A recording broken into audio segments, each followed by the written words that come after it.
Olá, sou o Carlos Eduardo Canto. Estamos começando mais um programa Mercado Imobiliário de Canto a Canto. Meus convidados de hoje, no primeiro bloco, Geraldo Canto, e no segundo bloco, André Nacli.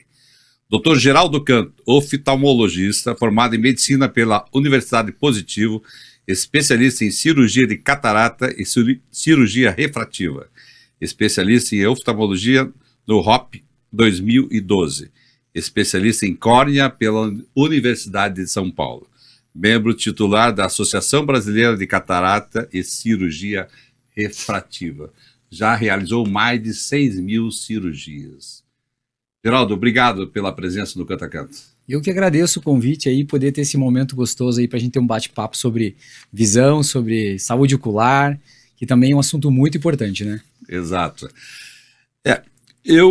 Eu conheço bem a família, né? Afinal de contas, todos devem ter notado, né? Que teu sobrenome é Canto. Então, teu pai é meu primo e realmente hoje vocês, irmãos, né? Todos médicos, né? Conseguiu fidelizar os filhos. Mas eu queria que você falasse para os nossos ouvintes. Eu sempre pergunto aqui, quando segue a profissão do pai, segue o caminho do pai, o que fez você, né, seguir essa profissão? Bom, como você mesmo falou, Canto, essa jornada da família no mundo da oftalmologia. Então, obviamente que meu pai, Dr. Marco Canto, foi a nossa grande referência ali quando ele começou a oftalmologia, quando as coisas ainda eram muito difíceis. E ele foi um dos pioneiros, né, na parte cirúrgica e se tornou nosso grande exemplo para toda a família. E espelhado nisso, ele desenvolveu também os filhos pegarem o gosto pela coisa. Que não é fácil. Que não é fácil. E aí seguimos aí vencendo as etapas de vestibular, especialização. E hoje a gente trabalha junto nesse núcleo familiar, mas também que envolve na Clínica Canto, vários outros médicos, oftalmologistas, ótimos médicos que fazem parte aí do nosso corpo clínico. Porque eu entrevisto aqui, já fiz mais de, acho que 200 e poucas entrevistas, e geralmente os filhos, né, um segue a carreira ou na empresa ou a carreira do pai, e os outros vão para outro setor, né?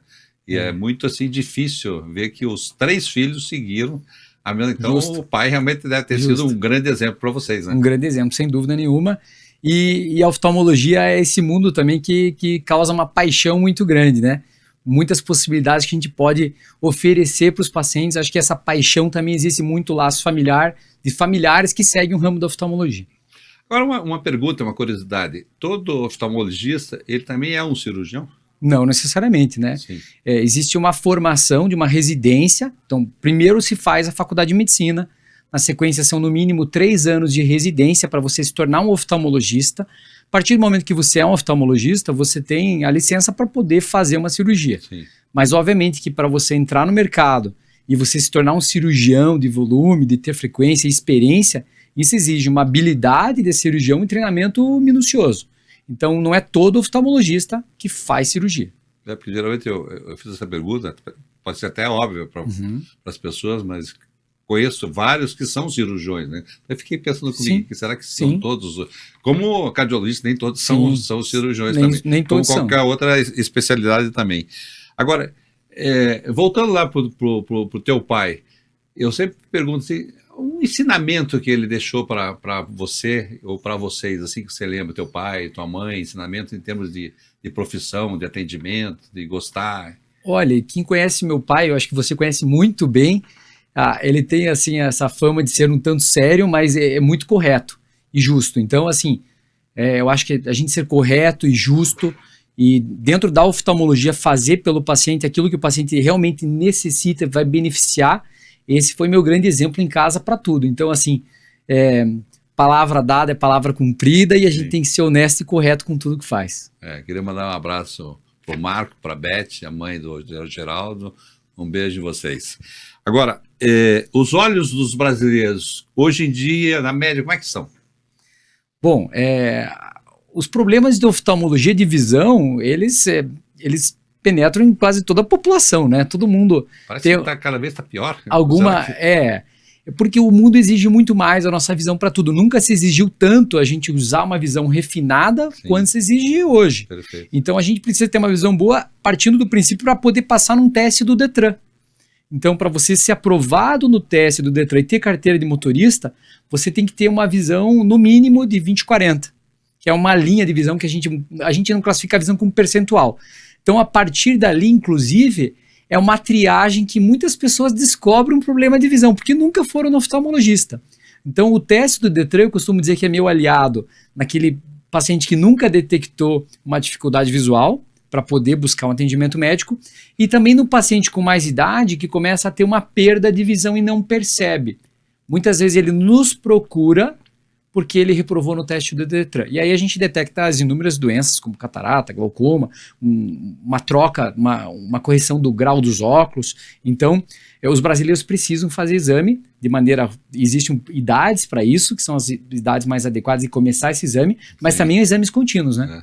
E você falou bem, né, sobre o teste do Detran, até ia colocar, e você já explicou. Acho que todo brasileiro tem um receio de fazer esse teste, porque é um teste aparentemente, e é muito sério, né? Uhum. E realmente, assim, para vocês é muito bom, né? Porque acaba, inclusive para as pessoas mesmo, detectando aquilo que eles nem imaginavam que tinham, né? Então você tem a última vez que fui lá, o cara até me deu uma dura, eu falei, putz, não vou passar nesse teste. Exatamente, é uma triagem, né? É uma triagem séria, muito séria. Mas, inclusive, isso é bom você reforçar para os nossos ouvintes, quer dizer, que ali realmente são muito sérios, né? E os médicos que trabalham, eles têm uma especialização própria para poder exercer aquela avaliação, né? Que é a medicina do trânsito. Então, esses médicos precisam saber avaliar não só da visão, né? Mas das outras necessidades de saúde para poder ter uma habilitação e para poder ter segurança em dirigir. Bem, a Clínica Canto que você atua, qual é as especialidades? Ali é um clínico geral, como diz, assim, espeto corrido. Legal. Então, hoje a Clínica Canto Oftalmologia, nós temos 3 unidades em Curitiba. A gente tem a unidade principal, que é na 7 de setembro, próximo ao Chafariz, que você bem conhece. Sim. Nós temos uma nova unidade, que agora tem 1 ano e meio, que é lá na região do Alda 15, na Hugo Lang. E uma terceira unidade, que é no centro, na Praça Osório. Em todas essas unidades nós temos mais de 12 consultórios e mais de 12 médicos especialistas. E lá nós temos desde uma oftalmologia de rotina, uma consulta periódica, especialistas como eu em cirurgia de catarata e cirurgia refrativa, especialistas também em glaucoma, doenças de retina, oftalmopediatria. Então são inúmeras especialidades dentro da oftalmologia que esses médicos têm uma formação específica para poder atender doenças específicas. Então a clínica hoje atua em todos os setores da oftalmologia? Em todos os setores da oftalmologia nós temos um especialista que pode ajudar numa necessidade oftalmológica detalhada, uma doença mais rara, né? O seu irmão mais novo está em São Paulo ele está trazendo alguma novidade? Isso, o Francisco Canto é meu irmão mais novo, que foi para São Paulo agora completando 6 anos, depois que terminou a faculdade, fez uma especialização no Hospital do Bos, em Sorocaba. E ele teve a grande oportunidade de ficar nos serviços referências no mundo agora, com um médico muito famoso, o Dr. André Maia, em São Paulo, que tem uma clínica específica, Retina Clinic. Ele está há 3 anos atuando ao lado desse grande médico e vai trazer o que existe de mais tecnológico, mais moderno na área de retina aqui para Curitiba. Então, aí no ano de 2026 estamos ansiosos para contar com a chegada dele. Isso é aliviar, né? Se não for contratado Estão querendo pescar ele, inclusive, e ir para Londres, mas acho que a gente vai conseguir segurar ele e trazer ele para Curitiba. Ele já está há muitos anos fora de casa, se especializando, e talvez o momento para ele vir seja agora. Para poder fazer. Agora, me diz, a sua especialidade, eu vi que você falou que mas ele está fazendo retina. O que é essa retina? Então, o nosso olho é dividido em partes. Existe a parte mais anterior do nosso olho, que é a córnea. Você compara como se fosse o vidro do nosso relógio, por onde a luz entra. E existem as doenças de córnea, né, que afetam muito a visão. Um pouco mais atrás da córnea, a gente tem a pupila, que é aquela parte que dá cor ao olho. Mais atrás, nós temos uma lente chamada cristalino. E no cristalino é onde, com o tempo, todas as pessoas que viverem bastante vão desenvolver a tal da catarata, ou seja, perda da transparência da entrada da luz. E logo mais atrás nós temos a retina, que você perguntou, que tem os fotorreceptores da visão. Então todo esse trajeto da luz é com o objetivo de alcançar a retina, que talvez seja a área mais nobre do nosso olho, onde capta essa luz e transforma num impulso elétrico para o nosso cérebro. Então o olho é composto dessa divisão, córnea, cristalino e retina. Essas são as áreas mais nobres do nosso olho. Sim, e ele está se especializando mais nessa... Mais na área de retina. E essa parte de córnea, e cristalino e catarata é a área que eu atuo, o Dr. Marco, a doutora Ana Paula, atuamos fortemente. Mais forte. Agora, o pessoal deve estar perguntando aqui, mercado imobiliário de canto a canto, né? A gente praticamente trata aqui os assuntos, mas eu quero levar a qualidade de vida para todos vocês que estão nos assistindo, não só os corretores de imóveis, como também os profissionais. E a gente estava conversando até nos bastidores que, no teu caso, por exemplo, você não é ficar ali em cima, porque você tem consulta, olha o computador de vez em quando para poder fazer, mas você não é ali um viciado, que eu diga, no computador. Uhum. Então, hoje em dia, nós temos a ansiedade e nós dependemos, o vendedor, ele depende, eu acho que eu não saberia dizer quanto da população, mas nós, principalmente corretores, depende do celular, depende do computador, porque são propostas, são mensagens e tudo mais. E conta para nós, assim, como é que a gente pode melhorar, quais são os erros que a gente tem? Toma. Eu acho que a gente tem que partir do princípio que enxergar bem faz parte da nossa qualidade de vida. Sim. Seja a profissão que tenha, né? Os corretores e quem trabalha muito com celular e computador precisa ler as mensagens com qualidade, com facilidade, e precisa ter uma vida ativa que consiga associar aí a boa visão na sua rotina. Então, a gente precisa pensar que parte do princípio que, para poder enxergar bem, o principal erro, a dificuldade visual, talvez seja a necessidade de óculos, que não é uma doença em si. Então, se a gente considerar a miopia como uma das principais erros de refração, necessidades de óculos, que está para atingir próximo a 40%, 50% da população mundial nos próximos anos. A miopia causa uma dificuldade para longe muito intensa. Então, até para dirigir, o corretor precisa ter uma visão boa e estar com óculos em dia, né? E os corretores com mais aí de 40 anos de idade, 50 anos de idade, que sempre tiveram uma visão muito boa, com certeza estão sentindo a dificuldade para ler o WhatsApp, para ler a mensagem, dão aquela esticadinha, aquele ajuste. Eu quero dizer para eles que isso não é nada grave, não é nenhuma doença, e sim uma condição própria da idade, que é a tal chamada vista cansada ou presbiopia.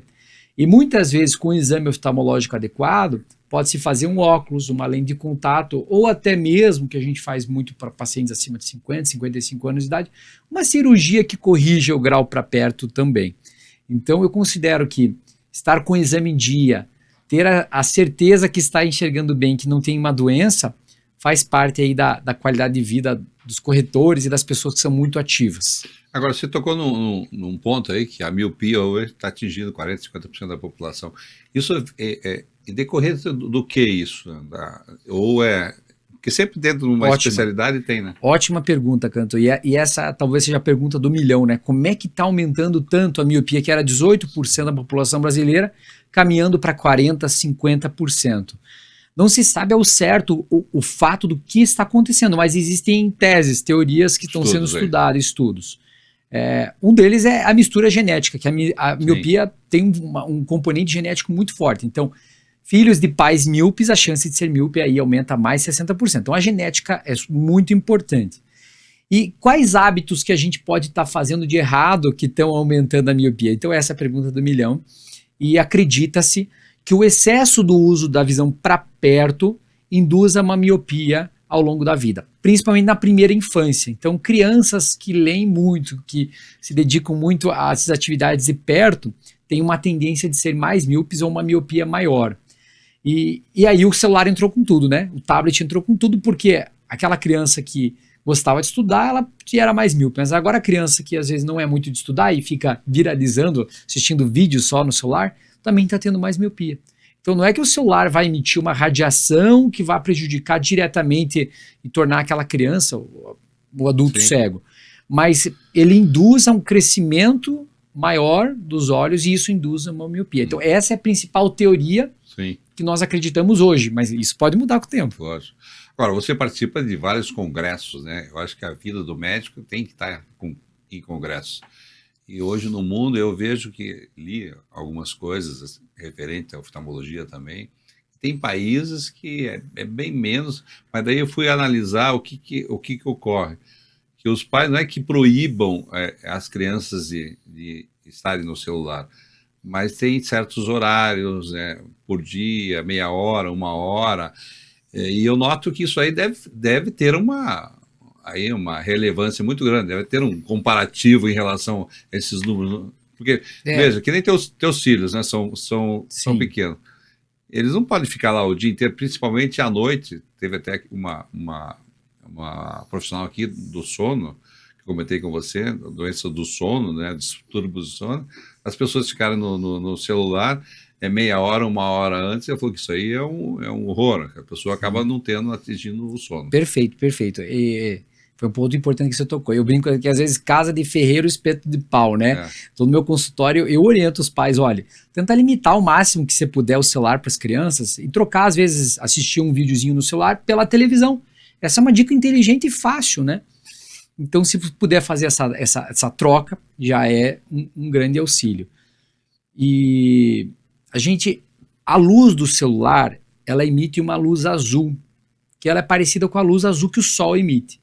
Se nós ficamos de noite vendo o celular no quarto, antes de dormir, na hora de dormir, nosso cérebro entende que ele está recebendo uma luz azul, e essa luz azul é como se fosse uma luz do sol, então o sol não é para a gente dormir. Por isso que fala que o celular, ele diminui a nossa capacidade de pegar no sono. Então, realmente, eu não recomendo que use o celular deitado na cama, e se for utilizar, existem recursos de modo noturno, que ele remove aquela luz azul. Então essa é uma dica bacana também. Sim, para poder fazer. Você sabe que depois que ela esteve aqui, eu faço isso. Eu hoje, 40 minutos, uma hora antes, eu não uso o celular de maneira alguma e tenho dormido bem melhor. Perfeito, perfeito. Eu acredito que isso ajuda mesmo. E para as crianças, limitar o tempo de uso, né? Trocar a televisão pelo celular. E permitir também com que a criança... Existe um trabalho feito na Austrália, que ele tem uma relevância muito grande, que as crianças têm que receber pelo menos 1h30 da luz solar. Porque essa 1h30 ao ar livre, atividades outdoor, ela diminui a chance de progressão de miopia. Então, um dos conselhos que eu dou para aquelas crianças que já são geneticamente míopes e para a família, eu falo, ó, a criança precisa limitar o tempo de tela, limitar o tempo da atividade perto, ter 1h30 de atividade ao ar livre para receber essa luz solar que bloqueia, diminui a chance de progressão da miopia. Agora, um dado muito importante, você vai numa farmácia, tem lá, antigamente o colírio até por receita, hoje você olha lá, tem uma prateleira como se fosse bala e chocolate. Muito. Então eu queria que você falasse para os nossos ouvintes, qualquer pessoa hoje em dia, eu vejo, pega um colírio e passa um colírio, qualquer um que seja. Eu acho que isso é muito perigoso, não é? A gente tem que considerar duas coisas. Os colírios, eles são medicações no momento. Então, eles têm substâncias químicas que numa dose exagerada ou numa dose não adequada para uma pessoa, ele pode ser prejudicial. A diferença entre o remédio e a droga é a dose e a indicação. Sim. Então, aquele colírio azulzinho que foi muito popular, que ainda é muito popular, eu nunca aconselho que os pacientes comprem e usem isso, porque ele tem um vasoconstritor. Pode até alterar a pressão arterial, pode de tornar o olho mais seco, deixar mais alérgico, mais sensível. As lágrimas artificiais, e isso no consultório a gente prescreve quais são as boas, elas têm um comportamento de ajudar na lubrificação, principalmente em telas que a gente pisca pouco, que a nossa lágrima evapora em ambientes com muito ar-condicionado. Mas nós recomendamos normalmente que o paciente faça um exame para saber qual que é o colírio mais adequado para o caso específico do paciente. Enfim, tem que procurar um médico para saber o colírio para ser usado. Né? Sem dúvida. Porque muitas vezes não tem. Tem colírios que podem até deixar cego, causando glaucoma, por exemplo.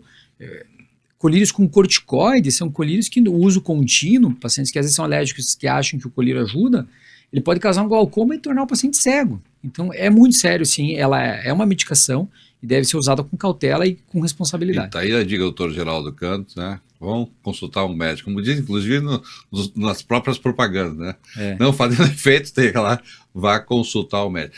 Agora, uma outra preocupação que a gente vê em relação, nós falamos das dicas aí que as pessoas precisam, mas aqueles que realmente precisam trabalhar, precisam estar à frente do seu computador, a função dele, aquela Sim. ali, o que ele deve fazer? A cada 10 minutos, 15 minutos, dar uma volta na cadeira, colocar o colírio? Não tem como a gente Exatamente. querer viver sem o mundo digital. A gente Exatamente. precisa do celular para tudo e a gente precisa, muitas vezes, do computador durante o dia inteiro de E trabalho. esses profissionais tem que Isso. ficar lá. O que eu recomendo para as pessoas que têm essa demanda, essa necessidade? Lembrar de piscar. Piscar é um ato que nós piscamos em torno de 12, 13, 14 vezes por minuto. Isso é algo automático. Ninguém precisa pensar em piscar. A gente realiza isso de maneira automatizada. Mas quando a gente está numa atividade que a gente exerce uma concentração muito intensa, a gente diminui a frequência de piscada. E com isso a gente diminui a capacidade de espalhar a nossa lágrima. A lágrima evapora, começa a fazer micro machucadinhos na córnea e na conjuntiva, começa a tornar o olho irritado, o olho ardendo, o olho vermelho, que são sintomas da famosa síndrome do olho seco, que afeta até 30% da população. É muito alta a taxa de pacientes que têm sintomas O do olho pessoal seco. vai lá e põe colírio, não sabendo que pode Põe o piorar colírio, mais. não sabe o que é. E às vezes eu peço para meus pacientes, uma dica legal é o seguinte, 2 dicas eu vou dar. Colocar um post-itzinho, lembrar de piscar, do lado do computador. Sim. Meus pacientes Legal. de olho seco eu peço para fazer isso. Porque se eu só simplesmente oriento, ele vai lembrar no dia que está doendo, no dia que não está doendo ele não lembra mais. A outra dica é, a cada 20 minutos, fazer uma pausa pequena, olhar para uma janela, lembrar de reforçar a piscada, ou até mesmo pingar uma lágrima artificial. Então essas 2 dicas ajudam muito para quem tem sintoma de olho seco. Lembrar de piscar Legal. e fazer pequenas pausas. Olha aí as dicas que tem. Agora, os sintomas. Geralmente a pessoa fala assim, começa com muita dor de cabeça.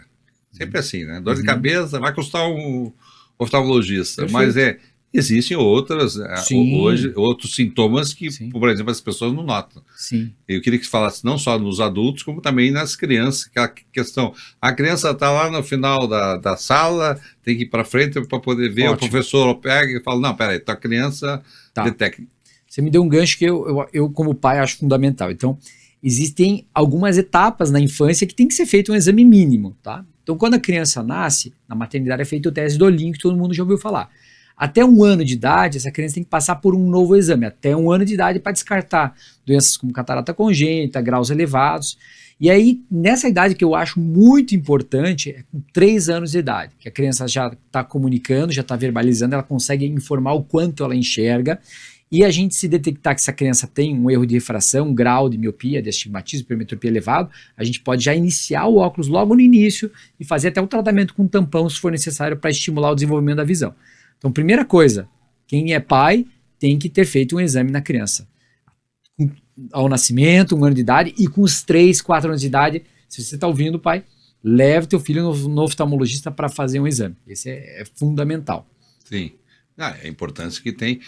E daí pode, inclusive, diminuir a questão no futuro da própria miopia, talvez. Com certeza, uma miopia diagnosticada precoce, bem orientada, com as medidas de controle de miopia, vai auxiliar em não ter uma miopia tão elevada, muitas vezes. Agora, hoje em dia, o governo, em si, a infraestrutura que tem para se fazer esses exames, está legal hoje. Cada vez melhor. Curitiba. Isso a gente percebe que Curitiba tem uma estrutura SUS para atendimento dos pacientes oftalmológicos muito boa em relação ao Brasil.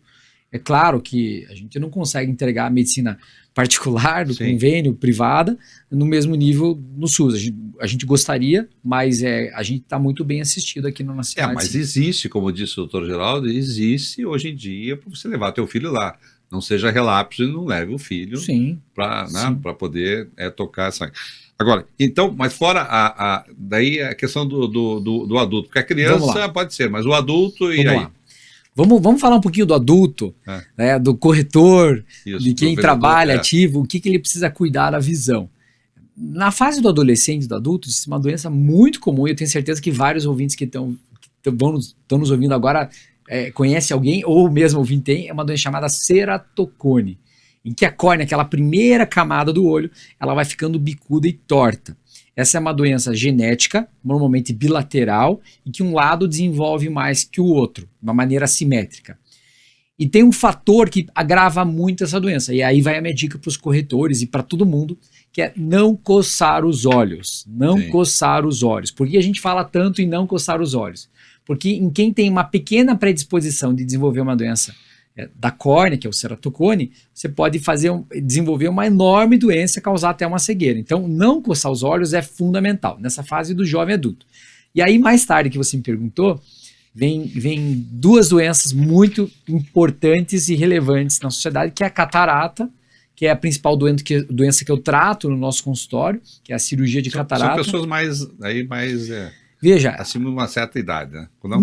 Não. A catarata cada vez é diagnosticada.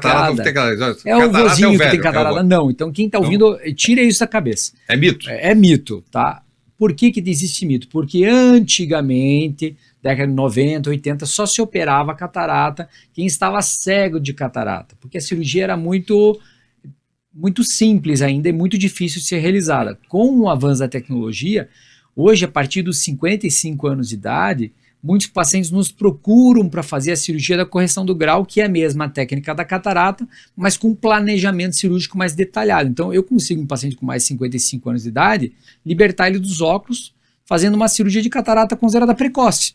Então, se ele tiver critérios de segurança para isso, 55 anos de idade já pode fazer uma cirurgia de catarata precoce e corrigir o grau de longe, de médio e de perto e deixar esse paciente de maneira definitiva sem óculos. Então, muita gente nos procura hoje para poder ficar livre dos óculos com a cirurgia de troca do cristalino, a cirurgia de catarata. Então, a cirurgia de catarata não é mais cirurgia que se faz quando o paciente está completamente cego, e sim logo no início, porque ela entrega muita qualidade de vida para as pessoas. Então, a partir de 55 anos de idade, se tiver um início de catarata, se estiver incomodado com óculos, já pode ser muito bem indicada uma cirurgia de catarata. Bem, meus amigos corretores, a gente quer justamente isso, fazer que você produza melhor, tenha qualidade de vida e a visão, como qualquer especialidade da medicina, é importante, né? Para nós, né? Com certeza. Dr. Geraldo? Quer dizer, essa importância de passar essas dicas para as pessoas, né? Que tenham, né? Sem dúvida, sem dúvida. De saber que existem opções de acesso de tratamento, né? E quebrar esses mitos que eu tenho que depender do óculos o resto da vida, muitas vezes, uma cirurgia laser pode resolver isso, paciente que é atleta, que pratica atividade física. Então, a gente tem muitas opções em cuidados de saúde e tratamentos de saúde na área da oftalmologia. Agora, um tempo atrás, eu me lembro que alguns conhecidos faziam cirurgia, falavam, tem que esperar, não sei quanto tempo, 20 anos, 21 anos, alguma coisa. Isso aí é um mito? A gente falou um pouco da cirurgia da troca do cristalino, que é a cirurgia de catarata, que é para pacientes com mais de 55 anos de idade. E aquele paciente dos 18, 21 até os 50, tenho vários amigos que não usam mais óculos, doutor. Que cirurgia é essa que eles fizeram? Essa normalmente é a cirurgia refrativa laser. Nós aplicamos um laser sobre a córnea, que vai fazer como se fosse uma cirurgia plástica, mudando o formato da córnea para poder ajustar em detalhes o grau de miopia, de astigmatismo também nós corrigimos, e até mesmo da vista cansada e hipermetropia. Então a cirurgia laser é uma cirurgia de alta precisão e segurança para correção do grau em pacientes que estão ali entre os 18, 21 anos de idade até os 50, 55 anos de idade. Depois disso, a cirurgia da troca do cristalino costuma ser mais bem indicada. Mas é claro, cada caso é um caso. Agora, no caso, vou falar um pouquinho sobre lente de contato, né? Quer dizer, as pessoas usam, eu, por exemplo, eu sou completamente leigo sobre isso. Tem que usar óculos, mas eu poderia usar lente. Conta essa. O objetivo da lente de contato é substituir a dependência dos óculos. Então, a lente feita normalmente, as gelatinosas, aquelas molinhas confortáveis, material silicone e hidrogel. Se coloca a lente no início do dia e no final do dia se remove a lente, lava ela e guarda no estojinho. Então as lentes mais utilizadas são as lentes silicone e hidrogéis, descartáveis, podendo ter uma troca programada a cada 30 dias, jogar a lente fora e usar uma nova, mas existem também as de troca diária. Tem pacientes que abrem uma caixinha nova, colocam a lente para passar o dia, no final do dia joga no lixo e no dia seguinte usa de novo. Qual a vantagem dessa lente de descarte diário? Segurança. O risco de infecção aí é praticamente zero, né? Que o nosso medo com lente de contato, apesar de ser raro, é ter uma infecção por mau uso. Então, quem usa a lente de contato tem que saber o tempo para trocar a lente de contato, os hábitos de higiene para manusear a lente de contato, quando que tem que procurar um médico oftalmologista quando sente um sintoma atípico com a lente de contato. Então, lente de contato é maravilhosa, mas tem que ser bem orientada e tem que fazer um bom uso, senão você pode levar a casos de infecção. Logicamente, quando você vai lá, o paciente faz a consulta, você indica que precisa lá de 2 graus, 3 graus, aí esse paciente vai procurar uma ótica. Geralmente, o médico ele não indica, a não ser que pergunta, ele fala lá, Uhum. 2, 3, 4, 5 óticas. Mas para aquele que pega, sai dali e vai na mídia e vê lá, faça Tá. isso, faça aquilo, tem dessa maneira, também é um perigo. Você hoje em dia, existe a lente, como existe o remédio que diz que não é original, que não é. Só para deixar. Ótimo. Não, ótima pergunta, Carlos. A lente do óculos, ela vai corrigir o teu grau. Então, ela que vai dar a dioptria necessária e a transparência necessária para a correção do grau. Obviamente que existe uma diferença muito grande entre tipos de materiais e qualidades, principalmente nas lentes de óculos multifocais. Então, os ouvintes já devem ter ouvido falar, eu tentei fazer um óculos multifocal e fiquei tonta, não consegui adaptar, não consegui enxergar bem. Provavelmente esse era um óculos com uma tecnologia pior e daí o paciente não consegue se ajustar e usar com tanta facilidade. Muitas vezes ele investe um pouquinho mais, tira as medidas mais corretas, é um óculos que o paciente simplesmente coloca no rosto, encaixa e fala, nossa, com esse aqui eu tenho um campo de visão excelente. Então, óbvio que existe uma indústria tecnológica que desenvolve lentes de melhores materiais, melhores desenhos, que entregam uma visão melhor. Mas não quer dizer que usar um óculos com a lente um pouco antiga, defasada, que esse paciente vai desenvolver alguma doença, tá? Então, usar óculos com grau errado não vai desenvolver uma doença no olho. É o grau de qualidade, né? Qualidade. Mas pode causar uma dor de cabeça, um mal-estar, um desconforto, um cansaço visual.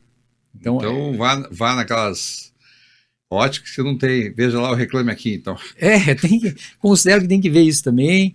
Aquele relacionamento, chegar no balcão do ótico e ser bem entendido, ter essa percepção que você está num lugar de qualidade, que vão te dar garantia. Essa orientação que eu faço para meus pacientes, às vezes ter uma ótica de confiança e saber que se precisar de alguma assistência, alguma troca, algum ajuste, aquela ótica vai dar esse suporte. Você faz a consulta, a pessoa faz o óculos, eu posso chegar para você, doutora, posso trazer o óculos aqui? Com mesmo certeza, que não é uma consulta, eu vou lá na clínica, eu entro lá, tá perfeito, tá tudo certo. Os pacientes nossos da Clínica Canto, todos têm essa orientação. Fez um óculos, tá com dificuldade, tá com dúvida, traz aqui para nós, que nós temos na clínica um equipamento que consegue medir certinho se a lente for confeccionada conforme a receita e se é uma lente de qualidade ou não. Então, a gente faz isso de rotina para os pacientes, especialmente em quem tem alguma dificuldade na adaptação. Não pode brincar com a visão. Exatamente isso, né? Não tem como brincar com a visão. Porque hoje, cada vez, a gente tem notado que as pessoas estão usando óculos, até os mais jovens, alguma coisa está acontecendo. Nos congressos, você acabou de falar a pergunta de $1 bilhão, ou 10 milhões, ou 20 milhões. Hoje, a visão tem sido mais complicada, assim, geral, né? Sem dúvida, sem dúvida. E as pessoas entendem a importância disso, né? Em todas as áreas da saúde, as pessoas estão mais conscientes e cientes que tem que estar fazendo o exame, que tem que estar cuidando. Aquele tiozinho, avô, que eu não vou nunca no médico, quando chega lá já está uma dificuldade enorme em poder enxergar. Isso cada vez existe menos, porque as pessoas estão mais conscientes. Uma dica que muitas vezes eu passo para os pacientes, as pessoas às vezes que não têm acesso a um exame tão fácil, às vezes comparar a visão em casa. Senta no sofá, olha um relógio, tapa um olho, tapa o outro e observa se teve uma piora da visão. Esse autoteste, às vezes já é uma triagem que vá correndo para o oftalmologista ou não. Então, a gente cuidar da visão, hoje o pessoal vendo estar muito filme, atento, Netflix, você põe lá, né, para ver se... Isso. Que, na verdade, é o exame, né, vai na clínica... Né? Mas isso... E muitas vezes, se um olho está com a visão prejudicada, os pacientes demoram a perceber isso. Paciente diabético, por exemplo. Porque o outro olho está compensando. E às vezes era uma brincadeira com a família, ou um teste que faz, que percebe, nossa, eu não estou enxergando do meu olho direito. Como é que você percebeu isso? Eu tapei sem querer brincando e eu notei isso. Então, se alguém estiver ouvindo, faz o seguinte teste agora no sofá aí. Dá uma olhadinha em algum objeto, alguma placa dentro de casa, um relógio, tapa um olho e tapa o outro. E observa se não tem algum dos olhos que está enxergando menos. Se tiver um olho bem pior, olha lá o alerta para você procurar teu oftalmologista. Que bom, nós estamos chegando quase ao final do programa. Realmente é fantástico falar sobre, né, essa qualidade de vida dos pacientes. Eu não sei se tem alguma dica que gostaria de dar para os nossos ouvintes aqui, mas você fazendo um resumo geral de toda a tua entrevista aqui. Que bacana, fico grato pela oportunidade de vir aqui ter essa conversa. Foi um bate-papo, né? Sim. E eu fui trazendo algumas coisas do nosso consultório, do dia a dia, que além da cirurgia que a gente faz muito, dessa necessidade que as pessoas têm que estar atento a alguns detalhes. E eu tenho certeza absoluta que nesse programa vários ouvintes tiveram um toque na consciência para fazer um exame, para procurar um médico. Às vezes, pô, eu tô com o meu exame atrasado, o meu doutor lá pediu para eu voltar. Então, se ele pediu, lembra, marca, liga lá para o seu médico e faz um exame, que a saúde visual faz parte da nossa qualidade de vida, faz parte da nossa saúde. E você, né, nossos amigos aí, a população em geral, eu sempre digo, nós temos que cuidar das nossas crianças, como você bem falou, né? Hoje, muitos que têm os problemas de hoje é porque não cuidaram lá com os seus filhos. Essa dica que você falou, escutem até 3 anos de idade, enfim, isso. Até, acho que 6, 7 anos de idade. Com 3, com 4, entre 3 e 4, os pais, por favor, essa é a idade muito importante de fazer um exame bem feito. Porque se precisar de um óculos, de um tampão, a hora de começar é nessa faixa etária. Não adianta começar óculos e tampão com 8, com 10 anos de idade. Aí é tarde demais. Bem, conversei aqui com o médico oftalmologista, Dr. Geraldo Canto. Muito obrigado. Vamos para um rápido intervalo. Espera aí, nós já voltamos.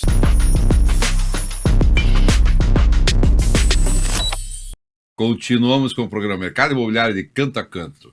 Recebo André Nacli, formado em Administração de Empresas pela FAI Centro Universitário. Mestrado em Administração de Empresas pela Acadêmica INSEAD Business School, Fontainebleau, França. A experiência profissional dele, na J. Malucelli, participações em seguros e resseguros. Paranabanco. Também é fundador, em 2011, e diretor-geral da IDEA Incorporadora até hoje. André, obrigado aí por participar do Canto a Canto. Canto, obrigado. Estou feliz de estar aqui. Sou fã teu na pessoa física, na jurídica. E admiro o trabalho que você faz para o mercado e para a cidade, principalmente. E nós que admiramos o teu trabalho. Então, é um dos motivos que você está aqui, porque aqui nós trazemos referências do mercado imobiliário, da indústria. Isso é importante falar para os nossos ouvintes, quem está por trás, né, de tijolo, de aço e tudo mais. Legal. Eu sempre vi em você, André, uma pessoa que gosta de viajar muito, gosta de ver o que está acontecendo no mundo inteiro. Apesar que você não é arquiteto, mas acho que para as pessoas parece até que você é um arquiteto hoje em dia. Mas a ideia surgiu dessas viagens suas que você fez pelo mundo, em trazer assim os prédios diferentes? Não, pelo contrário, cara. Minha inspiração é Curitiba mesmo. Acho que voltando assim, eu fiz 3 anos de arquitetura, fui até o 3º ano de arquitetura. Sou casado com a Fernanda Cassu, que é arquiteta também. Sim. Então, e tenho uma paixão muito grande por arquitetura mesmo. Mas essa paixão nasceu pela paixão pela cidade de Curitiba.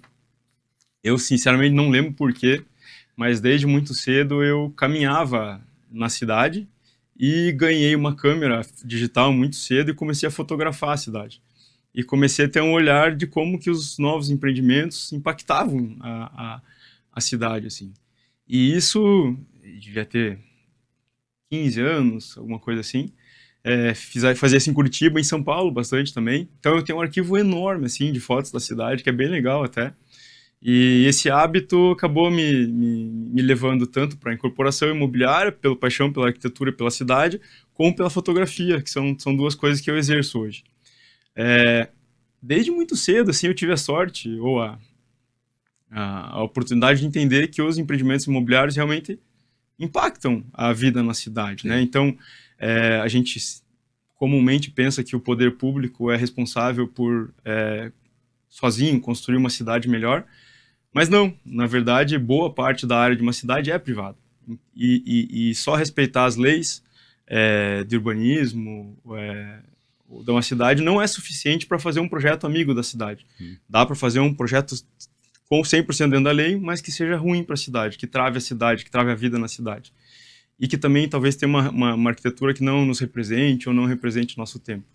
Então, desde muito cedo eu comecei a me importar com isso, a olhar isso, fui estudar arquitetura por conta disso, comecei a fotografar para alguns arquitetos, até o Smoka, lá atrás eu fazia alguma fotografia para as obras dele e tal. E aí esse interesse de virar na incorporação foi, cara, eu quero atuar na cidade para ver se dá para fazer empreendimentos que sejam melhores para a cidade. A vontade é que a cidade seja melhor. Acho que é isso. Então, assim, claro que as viagens, eu adoro viajar, estudei fora, né? Estudei na França, ali, você falou. E a gente vê que lá fora a gente viaja muitas vezes para cidades em que a gente vai ver é a vida na cidade, né? A gente Sim. gosta de sentar num café em Paris para ver a vida passar, para ver a vida, as pessoas, de caminhar na rua, e que muitas vezes aqui a gente não consegue, né? Em Curitiba. E depois de um tempo também você vai ver que as cidades, os centros praticamente são iguais, né? Mas você começa a admirar também que se ficar morando lá em Paris, você vira uma paisagem também. Daí você volta para Curitiba e fala, pô, com a cidade de Curitiba. Curitiba é uma cidade bonita, né, André? Eu sou fã de Curitiba, cara. Eu sou, assim... a gente... Foi legal de morar fora, assim, de entender uma coisa que... Acho que não caiu a ficha enquanto eu estava aqui. Quando eu era menor, tinha aquela coisa, assim, do Japão ser o lugar mais longe do mundo, de Singapura, né? Mas, no fim das contas, caiu uma ficha de que a gente, no sul do Brasil, está nos lugares mais isolados do mundo. Sim. A gente está desconectado do todo. E, ao mesmo tempo, isso gerou uma história, uma riqueza de cultura nossa aqui, muito grande, que eu acho que a gente tem que aproveitar, tem que se orgulhar, tem que compartilhar.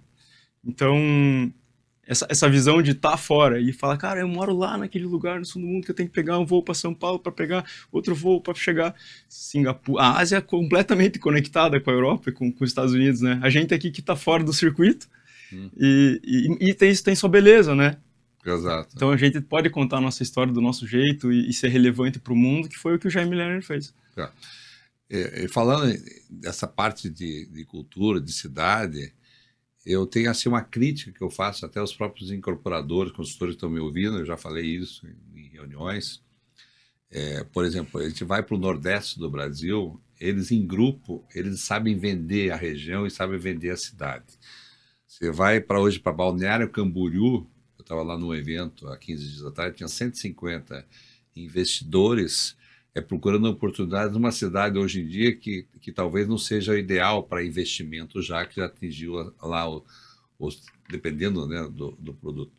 Mas aí eu volto para Curitiba, a quantidade de praças, a quantidade de campos de golfe que dá, a quantidade de, enfim, a qualidade de vida que tem. Eu faço uma crítica aos incorporadores, consultores, que não sabem vender a cidade. É verdade. Eu acho que hoje, Curitiba, o que precisaria é vender a cidade. Você tem então, razão. na minha opinião, você que está nesse meio, você pega os empreendimentos que você faz, e tem belos empreendimentos em Curitiba, só que a gente não vende. O que acontece? Acaba travando, não dá para entender.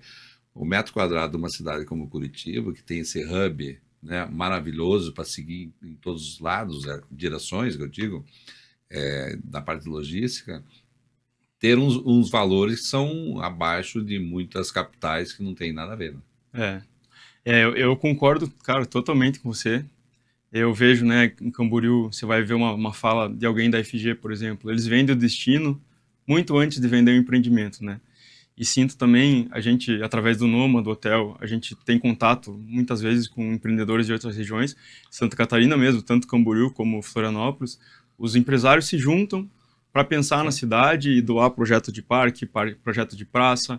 Aqui em Curitiba, infelizmente, é realmente um pouco cada um por si. Eu acho que talvez a DEME pudesse fazer o papel de juntar. Eu estou tentando agora, esse é um grande projeto aí da confraria, do próprio mercado imobiliário aqui de Canto a Canto, que o Petrelli, né, abraçou essa parte, então a gente vai tentar fazer com que as pessoas se unam para justamente trazer isso aí. Porque veja, olha, nas cidades, eu gosto muito de pensar nas cidades, eu até me fico, e estou super animado aí com o nosso prefeito, com o Eduardo, acho que ele tá olhando tudo isso com muito carinho, assim, mas veja, a gente...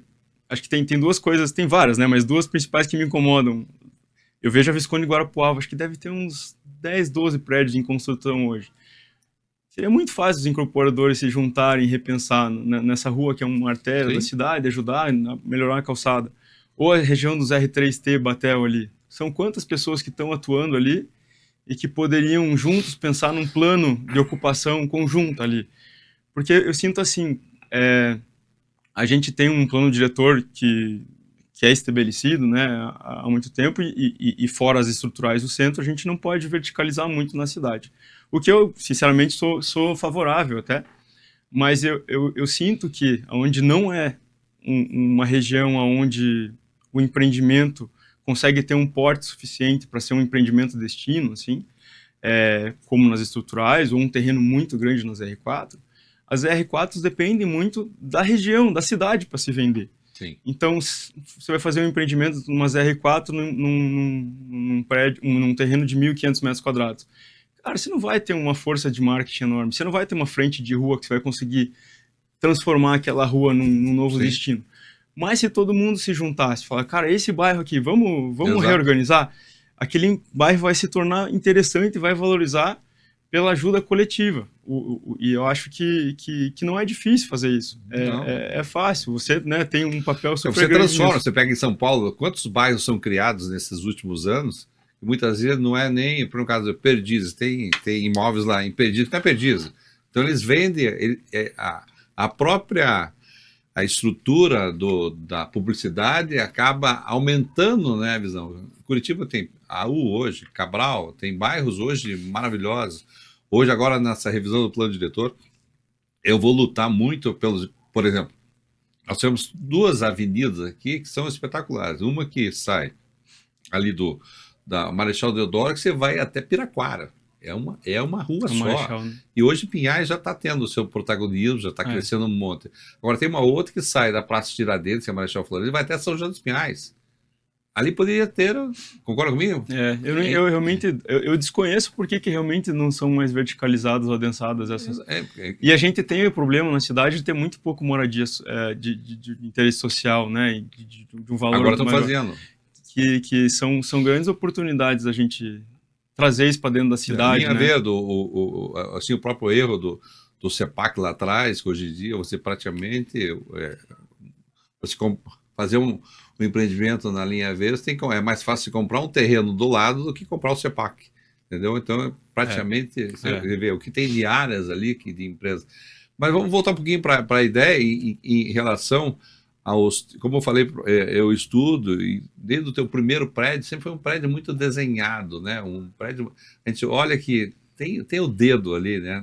De vocês ali, olhar a planta, e eu sou, nesse ponto, também sou detalhista, sou chato em olhar as plantas, porque é fácil até fazer uma boa fachada. Agora, ver o morar, né? Ver aquela pessoa que vai estar dentro daquele apartamento, eu vejo que vocês fizeram lá o Hotel Noma, para quem não conhece aqui em Curitiba, que é um hotel de referência, é um hotel pequeno, inclusive vocês estão agora aumentando, mas é um hotel de atendimento, quer dizer, ele é 100%, todos têm assim, uma ótima percepção de atendimento, de qualidade. Isso também, logicamente, ajudou você a fazer essas criações, né, André? Sim. Cara, eu acho que esse caminho na arquitetura me ajudou muito, assim, a desenvolver projeto. Hoje eu tenho uma parceria bem forte com arquiteto, assim, porque a gente consegue desenvolver a muitas mãos os projetos. E é legal, acho que essa junção da minha bagagem de arquitetura com fotografia me fez ter algumas percepções, assim, que talvez sejam polêmicas dentro do mercado imobiliário e talvez contraditórias aparentemente entre si. Eu acho que uma delas é de entender que o mundo virou muito imagem, né? A gente consome imagem o tempo inteiro, no Instagram, né, em vídeo e TikTok e tal. E o mercado imobiliário tem ido por um caminho de criar fachadas que chamam muita atenção. Sim. Né? Esquece o interior. E tudo certo, né? De certa forma, desde que se lembre que a arquitetura é 3D, não é 2D, né? Então, uma fachada agradável, bonita, legal, mas ela tem que ser parte de um todo. A arquitetura não é imagem, não é papel, a arquitetura é um ambiente construído, né? Então, assim, eu levo muito a sério a questão de desenvolver o projeto como um todo, de pensar nele perante o usuário, né, o morador ou quem vai trabalhar, mas também pensar na relação dele com a cidade. Eu acho que um dos pontos mais importantes é o térreo. É impressionante como os detalhes do térreo fazem com que o empreendimento seja legal ou não para a cidade. Um térreo completamente murado na frente de uma praça é uma tristeza, acaba com a vida naquela praça, né? Nosso plano diretor hoje permite que a gente faça prédios inteiros murados em volta das praças. Imagine o Museu Oscar Niemeyer com prédios inteiros murados em volta. Uma pena, a gente tinha que conversar com isso em relação ao plano diretor. Quanto mais amigo no térreo os edifícios são com a cidade, mais qualidade ele vai ter. o desenho, que foi esse primeiro empreendimento que a gente não conseguiu colocar comércio no térreo, mas a gente fez ele o mais transparente possível no térreo. E a gente ouve falar muito assim, eu paro o carro ali para olhar, é uma galeria de vidro transparente, com móveis interessantes, obras de arte. Já no jardim, o projeto que a gente fez do lado do Museu Oscar Niemeyer. Só interrompendo, Claro. para os olhos, né? Você olha ali, parece que você relaxa, né, no meio daquela... que legal. Você fala, pô, que legal, pô, isso aqui, mas... Aí o pessoal começa a pensar em segurança, mas está numa esquina que é super movimentada, como você falou, tem um vidro, você olha aquilo ali, parece um museu ali, que você está olhando, né? É um troço realmente fantástico aquele desenho. Que legal. E a ideia é que justamente quanto mais pessoas olhando, seja de dentro para fora, de fora para dentro, e mais vida na rua, através do comércio ou através... Uma coisa que seria legal também é as áreas comuns, tentar que as áreas comuns fossem viradas mais para as ruas. Imagine que legal se as academias fossem no mezanino virada para a rua. É mais gente olhando a rua, mais gente para ver se alguém tá molestando Sim. alguém na rua. Normalmente as nossas frentes de prédio são os halls de pé direito duplo Sim. e ninguém olhando para a rua, só o porteiro. Se a gente tiver mais gente olhando para a rua, tem jeito de fazer isso. A cidade fica mais interessante e mais bem cuidada. Então a ideia é essa questão do olhos na rua. E isso levou a gente no jardim a fazer uma área comercial. A gente fez uma loja lá, que durante a obra foi o stand de vendas, e depois agora está com uma operação do Decoff, que é uma operação super legal aqui de Curitiba, e que, cara, é um sucesso, é muito legal. Tem uma venda super legal, e quem mora no prédio usa muito, tornou-se referência na região, trouxe mais ajuda para a rua. Então, acho que assim, quando a gente consegue colocar uma operação muito legal num comércio que está num prédio residencial, isso agrega. Nesse caso, faz parte do condomínio? São dois subcondomínios. São 2 subcondomínios, mas pertence à incorporadora loja. Sempre que a gente faz uma fachada ativa, a gente fica com a incorporadora, Sim. as lojas, para escolher a operação. Poder controlar, né? Para controlar. Não dá para colocar uma coisa que atrapalhe. Fecharia lá. Tem que ser uma coisa que agregue, né? E eu acho que essa curadoria das operações comerciais em prédios residenciais é uma coisa que até em São Paulo o pessoal já se ligou mais, que é um grande benefício, e em Curitiba a gente espera que isso venha acontecer também, justamente para dar mais vida na cidade, né? Quanto mais perto as coisas, melhor a cidade fica. Agora, eu tenho notado, André, hoje, que os empreendimentos, até teve um lançamento aqui em Curitiba, do empreendimento em São Paulo, que me chamou a atenção, é da REN, é um projeto até da Artefato, lá em São Paulo, um prédio que vai ser uma hora residencial. E o que me chamou a atenção é ele falar sobre as obras de arte que vão colocar dentro do prédio, que vai ficar para o acervo do condomínio. Isso ninguém pensava nisso, se comprar uma obra de arte e colocar no condomínio. E na hora eu me lembrei de você, né? Dessa parte aí que seria o empreendimento mais me chamou a atenção, apesar que a própria aqui, o Felipe lá da Piemonte está fazendo alguns empreendimentos que também está... Você tem notado que isso hoje é uma valorização também para o comprador? Eu acho que é. E acho que é em muitos aspectos, assim. É legal de ver, na verdade, a gente tinha uma história muito rica da mistura da arquitetura com a arte na arquitetura moderna do Brasil. Em Brasília, a gente vê... um exemplo até muito frequente, mas o Atos Bulcão fazendo os painéis dentro das obras de Oscar Niemeyer, o Portinari, agora reinauguraram o MEC lá, o edifício desenhado pelo Le Corbusier e Oscar Niemeyer, um grande grupo lá no Rio de Janeiro, que é o nosso símbolo máximo do modernismo, com obras fantásticas incorporadas à arquitetura, e isso foi se perdendo, né? Mas agora realmente as pessoas se deram conta de que a obra de arte traz muita coisa legal. Acho que uma delas é poder dividir uma história em comum com os seus vizinhos. Então você compartilha com os seus vizinhos um acervo de arte que é único e que você tem um assunto para conversar sobre, e que mais legal ainda se for um artista que convive no teu meio, com que você pode conversar, conhecer novas obras, ter uma história, uma cultura em comum. Eu acredito que gera confiança. E eu acho que a confiança e a conversa são muito importantes para a vida urbana, para a vida na cidade. Então, acho que esses acervos de obras de arte são belos, são ativos do prédio, mas eles também geram um melhor relacionamento, talvez, entre as pessoas que compartilham a propriedade deles. E também eu acho que é importante, assim, a gente acaba adquirindo tanto obras de arte como peças de design, ou contratando arquitetos, de qualquer forma para os empreendimentos. Então, é muito legal se a gente conseguir trazer pessoas que ainda estejam atuando aqui na nossa cidade para valorizar eles, para até muitas vezes manter eles aqui. Artistas locais, inclusive. Porque daqui a pouco o cara está em São Paulo, o artista, para mim, é um farol, assim, que ele enxerga o que a gente, como sociedade, não está enxergando muito ainda. Ele vai contar coisas que ele está enxergando a mais, porque é o dia a dia dele essa observação. E ter eles no meio da nossa sociedade é muito legal. E incentivá-los, né, financiar, comprar, adquirir a obra de arte deles ou trazer para discussão é muito legal. E eu, sinceramente, fico triste quando a gente vê um baita artista, um baita designer, assim como talvez uma baita cabeça, que sai de Curitiba ou do Brasil para atuar fora e nos deixa aqui com um sentimento de perda. Então, eu me sinto também no papel de incentivar e divulgar e falar sobre essas cabeças que estão aqui no nosso meio e que a gente tem que aproveitar eles. Aqui eu entrevistei até as irmãs lá a Maria Júlia sobre... Eu achei fantástico também que elas hoje fazem um concurso para escolher, aquilo aí é totalmente de ruptura, né? Então eu acho que Curitiba tem algumas coisas que estão saindo na frente, né, André? Eu acho que sim, cara.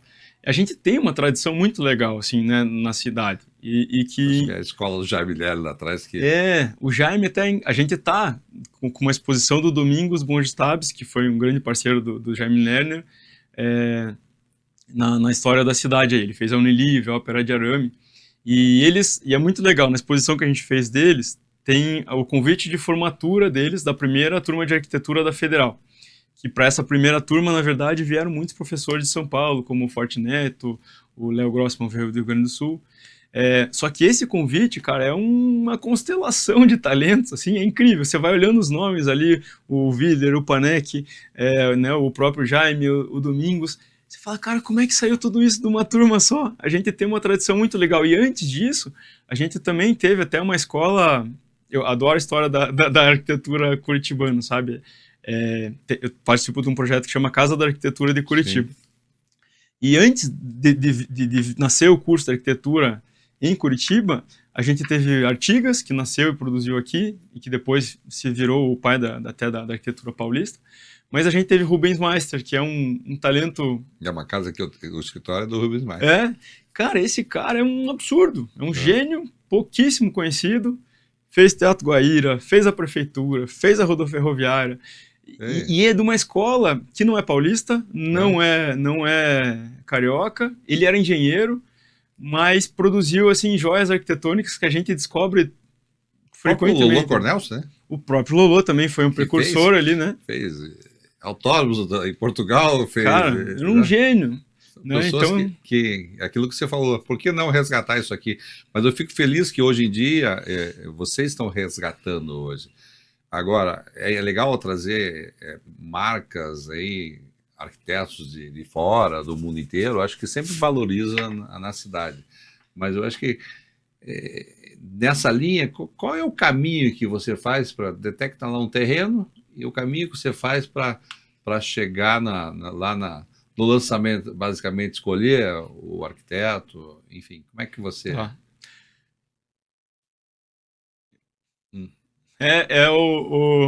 Eu tenho uma relação muito forte com o pessoal da Arqueia. Sim, né? Eu tenho empatia, mas... Então vocês sintonizam ali. A gente se olha e já sabe o que... De repente a gente já está fazendo o projeto, o negócio já está adiantado e vai e volta, porque eu mexo também nos... Os arquitetos da Arqueia, só diz o nome do... O Fernando Lacerda, sim, o Pedro Amin e o Bernardo Richter, mas o Bernardo até está morando fora um tempo, então hoje eu trabalho mais diretamente com o Fernando e com o Pedro. O Fernando é a mãe dele, acho que da Galinha, não é? Não é. Não. Não, então eu estou fazendo confusão. Não, eles fizeram o projeto da Simões da Assis, talvez seja isso, eu não sei. Então, assim, ali o caso é engraçado porque como a gente... Você já fica mais relaxado quando tem um terreno... a gente já começa a estudar, a gente tá num caso agora de fazer estudos num terreno R3T Batel.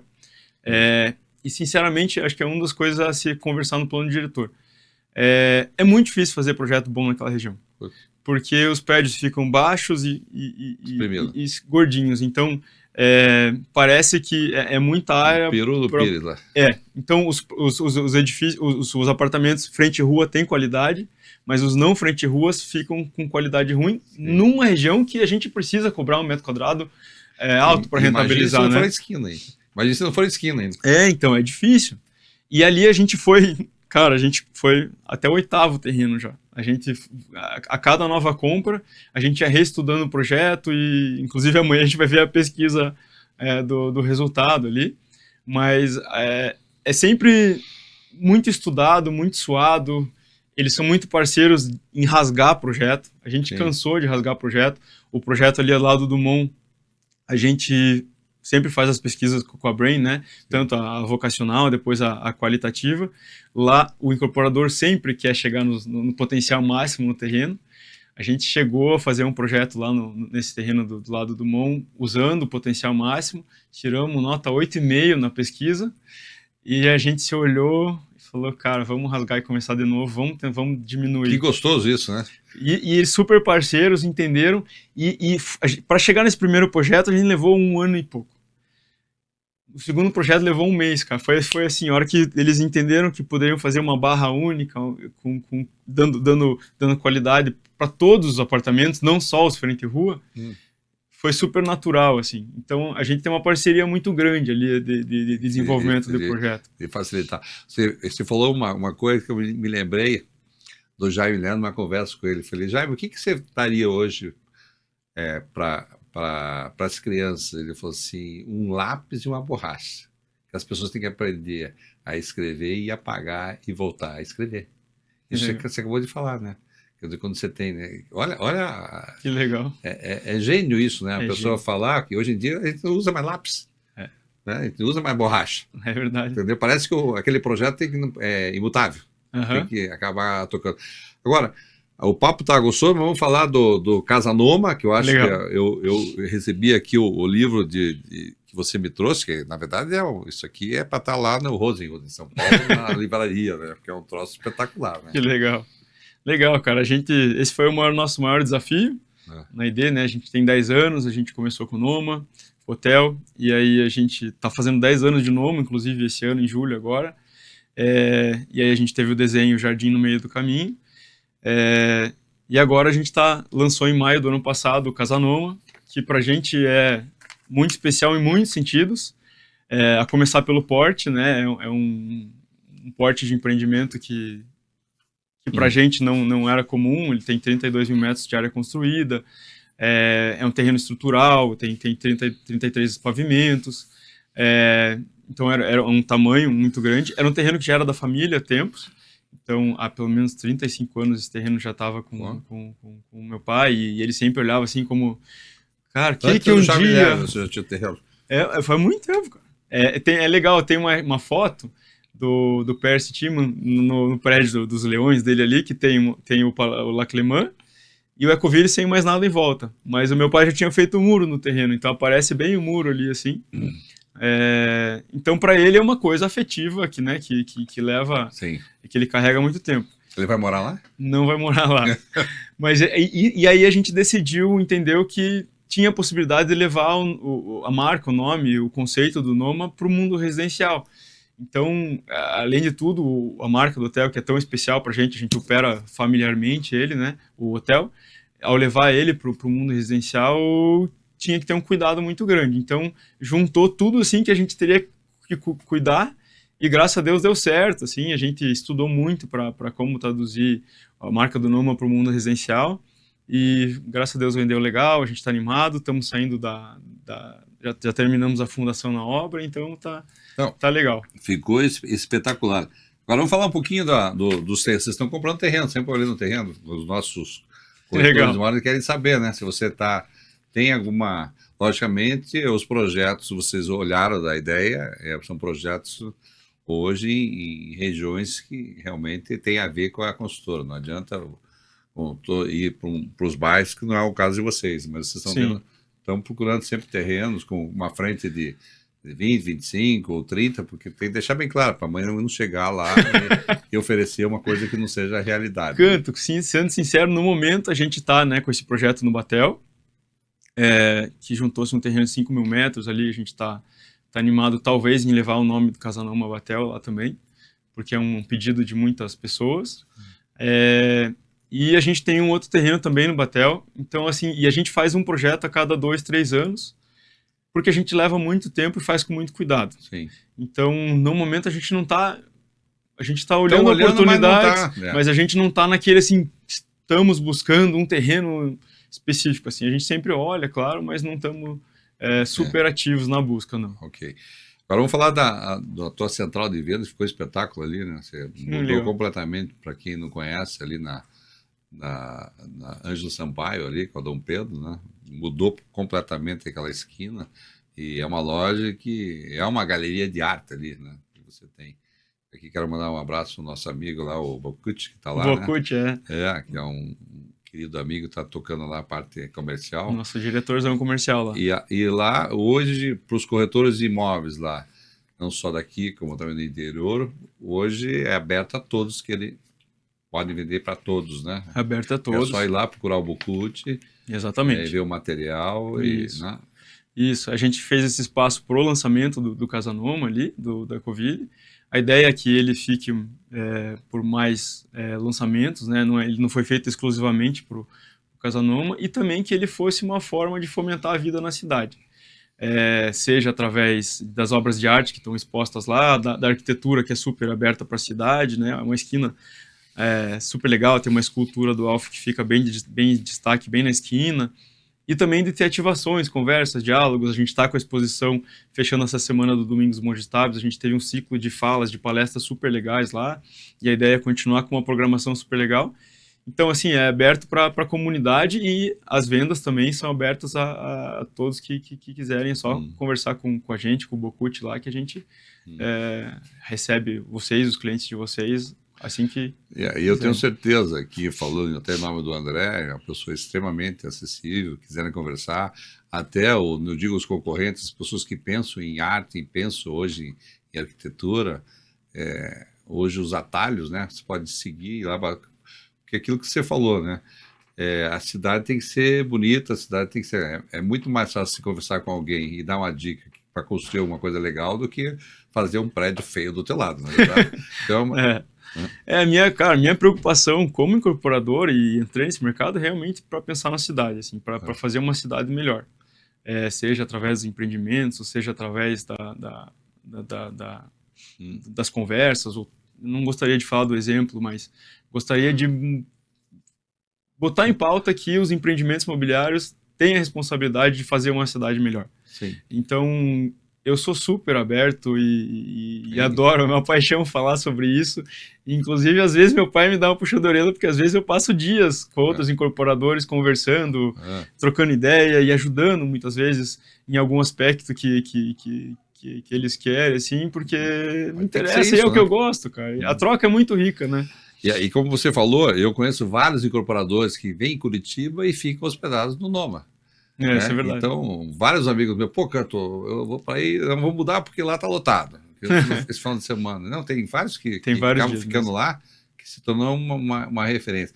Então, esse atendimento, esse cuidado que está lá, inclusive a tua irmã que toca o hotel, isso aí ele está transferindo para os empreendimentos de vocês, né? Que acho basicamente isso, né? Toda aquela gostar de pessoas, atender as pessoas, de se preocupar com o dia a dia das pessoas, você está levando isso para os empreendimentos, né? É isso aí. A gente olha assim muito o hardware e o software, né? Sim. Isso é muito também para a cidade como um todo, os equipamentos culturais. Não adianta você fazer um museu e você não sabe o que vai colocar lá dentro, como programação. O Jaime Lerner é o máximo também por causa disso, né? Ele pensava nos espaços, mas ele pensava nas ações, no desenho, na roquinha das crianças. Então, pensar na programação, na ocupação e nas pessoas dentro desses espaços é muito importante. Então, a gente enxerga com muito carinho, e o Noma é um baita exemplo disso, assim. E o hotel, só para dar um spoilerzinho aí, ele vai aumentar agora, mais, não sei quantas unidades ali. Hoje a gente tem 42 quartos, a gente vai ter mais 15 quartos, espaço de eventos mais generoso e um spa mais generoso também. Então, aí vai inaugurar em aproximadamente julho do ano que vem. A gente já está na 6ª laje, ali já dá para enxergar a obra. Agora, só finalizando, estamos aí quase no final, eu queria também comentar sobre essa assinatura do Ratinho, que esteve lá agora em Paris, trazendo o museu, né? Você que está para Foz do Iguaçu. Isso aí vai ser, na tua ideia, um divisor grande, né? Que vai entrar no mundo da arte no mundo inteiro, né? Muito, cara. É quase que inacreditável, assim, pra gente que vive, né? Eu tenho um trabalho de fotografia artística. Você deve ter ficado artística. arrepiado quando você viu uma notícia dessa. Fiquei. E eu achei que eles foram muito felizes também na escolha do arquiteto, no projeto. Eu não sei qual arquiteto ali que é. É o Solano Benítez, é um arquiteto paraguaio que trabalha muito com cerâmica, com tijolos. É uma referência mundial que nem muitas pessoas conhecem. Então, poderia ter sido um concurso de arquitetura. Então, o Ratinho acertou, né? No arquiteto, mas acertou em trazer. Acertou. E acertou, então, e o legal do Guggenheim é que... Do Guggenheim? É Guggenheim? Não, Pompidou, desculpa, eu vou me matar. É porque é o efeito Guggenheim exato, de Bilbao que eles falam, né? Que eles falam que em Bilbao o Guggenheim mudou a cidade por atrair. Eu acho que é um pouco desse efeito que se busca lá em Foz do Iguaçu. Mas tendo um Pompidou, ele vai ter um prédio belíssimo, mas o conteúdo, o software do prédio vai... Coisa fantástica. Estou muito curioso para ver e as pessoas que estão envolvidas são muito competentes. E eu, inclusive, fiquei sabendo essa semana passada, que ele, inclusive, desaprovou o próprio centro de convenções lá, né? Que será ao lado do... Você vê aqui... Então, o Ratinho hoje no Paraná, tua idade, né? Tá fazendo um trabalho aí... Muito legal. Maravilhoso para o Estado. Muito legal. Uma coisa que eu queria falar, Cantor, só antes de fechar rapidinho...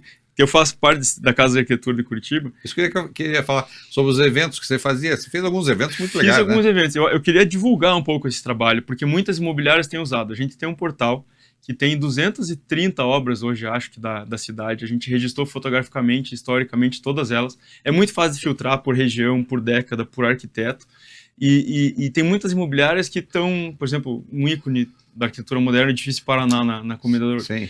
Muita gente vai buscar lá um apartamento e ele está lá na Casa de Arquitetura e os corretores, quando tem um apartamento à venda, pegam o nosso site, lá o portal, e mandam para o cliente, olha, esse é um projeto que tem valor. E o que eu acho legal também é que as pessoas entendam que essa arquitetura que a gente tem aqui tem valor. Então, de cuidar dela, de na hora de fazer uma reforma, que pensem da melhor forma de manter. E não de mudar, de pensar num restauro ou com cuidado que aquilo não se perca, porque aquilo tem valor. Exatamente, e manter e não fazer aquelas coisas que são...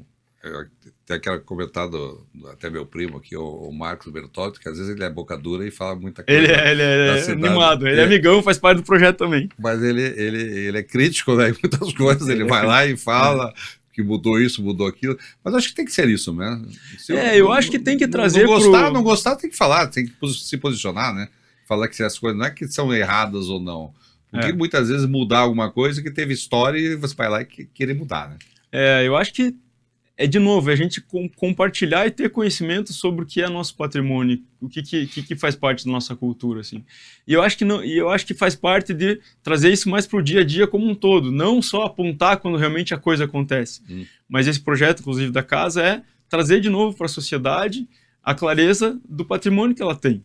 Isso fica mais fácil depois. Na hora que acontece alguma coisa, todo mundo, puxa, mas vai mexer no Teatro Guaíra, vai fazer ele de espelho, de vidro espelhado? Puta, não combina. Aquilo lá foi pensado lá atrás, né? Da maneira, então, o cara se vira do caixão. O tanto ele como as pessoas que têm uma relação de vida com ele, né? Exatamente. Agora, André, eu espero que você volte aqui para falar sobre a questão. Vamos fazer um programa só sobre as tuas fotografias, que eu acho legal contar as histórias da fotografia. É genial o André como fotógrafo e também essa história de Curitiba, que inclusive tem que ser divulgada, temos que fazer aí novamente, né, uma exposição com essas fotos todas e também falar dos empreendimentos depois pronto. Então quero te agradecer bastante aqui o espaço. Até a gente passou aqui um pouco do tempo, mas porque a conversa realmente foi muito boa. Muito, muito obrigado. Obrigado, cara. Agradeço de coração a você e a todo o grupo aí pela Conversei com o André Nacli. Espero vocês no próximo sábado, ao meio-dia, aqui na Jovem Pan News. Excelente final de semana.